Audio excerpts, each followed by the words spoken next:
پے در پہ بہت وار کیے، اس کی آنکھیں پھوڑی، اس کی گردن کاٹی، اس کے پنجے کاٹے، اس کے جسم کے چیتھڑے اڑا دیے۔ تبھی اس کے دل کو سکون محسوس ہوا۔ جیسے ہی کاکور مرا، پورے گھر میں گدھوں کا شور برپا ہو گیا، یہاں تک کہ آسمان کے اوپر لاکھوں کی تعداد میں گدھ نمودار ہو گئے۔ یہ گدھ اس تعداد سے 10 گنا زیادہ تھے جو سارم نے اپنی چھت پر دیکھے تھے۔ تبھی ایک دم سے حسن علی صاحب نے اوپر دیکھا۔ وہ گدھ حسن علی صاحب سے 6 فٹ دوری پر تھے۔ حسن علی صاحب نے کہا، بتاؤ اب تمہارا سردار کون ہے؟ تمہارے قبیلے کا سردار کاکور مارا جا چکا ہے، جو ایک ظالم خبیث آسیب تھا۔ بتاؤ تمہارا سردار کون ہے؟ تبھی اس بھیڑ میں سے اڑتے ہوئے 2 گدھ آگے آئے جو اپنے آپ کو وہاں کا سردار مان رہے تھے۔ حسن علی صاحب نے ان کی طرف دیکھا اور یہ کہا کہ میری بات غور سے سنو، اگر تم لوگ یہاں سے اپنا بسیرا نہیں اٹھاؤ گے تو تمہارے پورے قبیلے کا وہی حال ہوگا جو کاکور کا ہوا ہے۔ تم لوگوں کی یہاں پر جو میراث دفن ہے وہ میں تمہیں نکال کر دے دوں گا۔ اپنی وراثت، اپنی میراث یہاں سے لے کر کہیں دور جنگلوں میں چلے جاؤ۔ اس گھر کا بندوبست میں کر کے جاؤں گا۔ اگر غلطی سے بھی تم لوگوں نے اس گھر کا رخ کیا تو کاکور سے بھی برا حشر تم لوگوں کا ہوگا۔ تبھی ان سارے گدھوں نے سر جھکا لیے۔ وہ جو 2 گدھ آگے آئے تھے وہ بھی سر جھکا کر بیٹھ گئے، جیسے حسن علی صاحب کی بات پر آمادہ تھے۔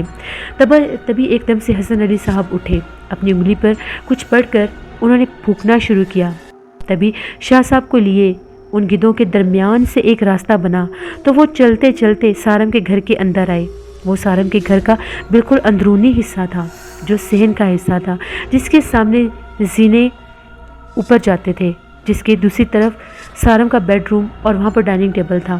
انہی سیڑھیوں کے درمیان میں، بالکل صحن کے درمیان میں کھڑے ہو کر حسن علی صاحب نے یہ کہا، یہاں پر جلدی سے کھدوائی کروائی جائے۔ شاہ صاحب پہلے ہی 2 مزدوروں کا بندوبست کر چکے تھے۔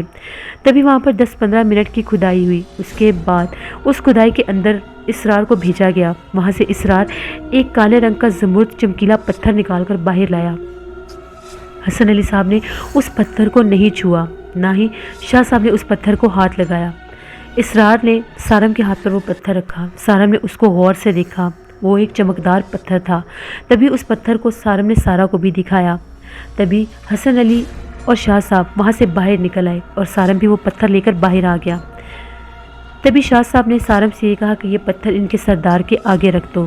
جیسے ہی سارم نے وہ پتھر ان 2 گدھوں کے آگے رکھا، وہ بڑی عقیدت سے آگے جھکے، انہوں نے اس پتھر کو چوما۔